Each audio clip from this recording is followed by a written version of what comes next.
Shakespeare sat in a chair like me and sipped honey tea from a mug. Milton heard birds in his old willow tree and drank his last spring like a drug. My books seem to stray from the shelves they're assigned and stay on the floor where I'm resigned to the chaos that puddles under my feet, muddles the order that once was me and drives me to distraction. But action to fix this is not to be had, not while I pick writing instead. Shakespeare and Milton must have had wives to cook their dinner and order their lives, to go to the market and blanket the bed, to see to the children and mourn for the dead, to do all the things that I must do too, while I count the beats in a couplet.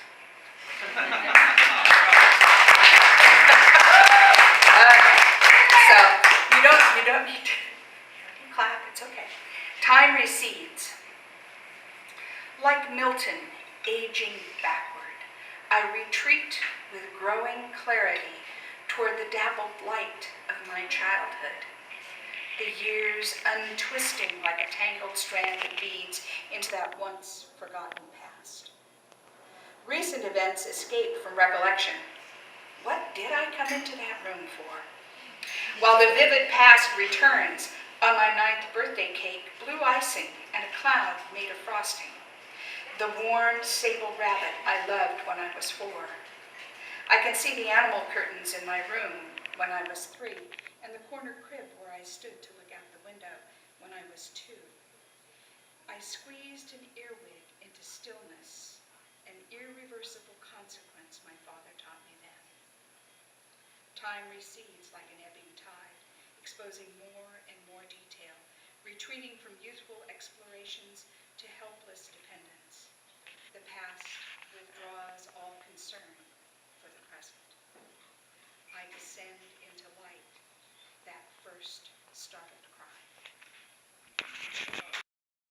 Dead or imaginary, who would it be and what would you eat? And I put Wallace and Gromit, cheese. There you go. So, our next person, who is liable to talk about Wallace and Gromit and cheese, who knows? I know she's going to talk about dogs a little bit, maybe a lot. Her sheep she should have fixed so they don't have so many legs. Right, I know. All right, here's a PETA person over here. Yeah, I know. All right, we're not worried about that right now. I'm sure she is a responsible pet owner, as I am. All my dogs have been taken care of. My wife threatens to take care of me periodically. So the whole neighborhood is sound that way. So I would like to welcome up, I'm not like to welcome up, I am going to welcome up Taylor Graham right there. Come on up. Morning news, the evening news, and all the news in between. So, especially for search dogs. The dog drawer.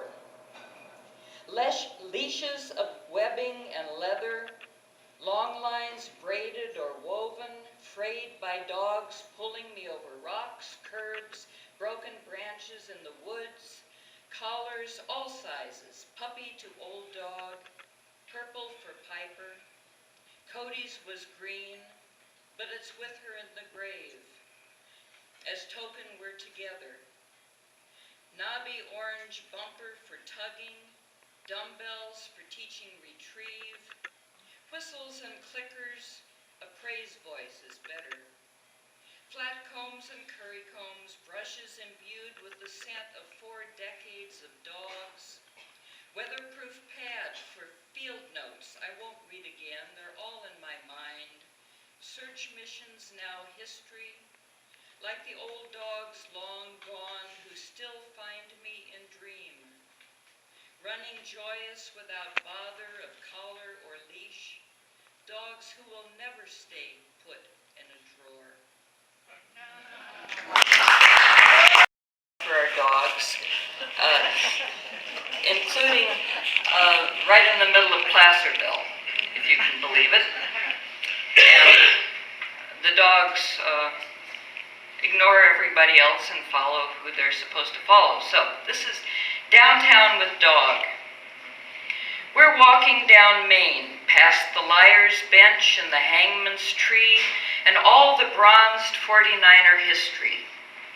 My dog goes snuffling, checking out whoever walked here, shedding scurfs of skin and dandruff for the afternoon breeze to play with, and westbound cars to carry along like pebbles in their tire treads, and cars bound east toward City Hall or the old soda works, creating opposite streams and eddies of air, and people walking from shop to shop, swirling up scent as they shift their bags, one arm to the other.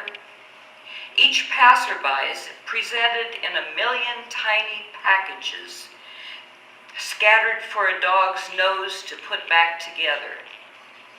Mine makes good work of it, jigsaw puzzler in a German shepherd suit.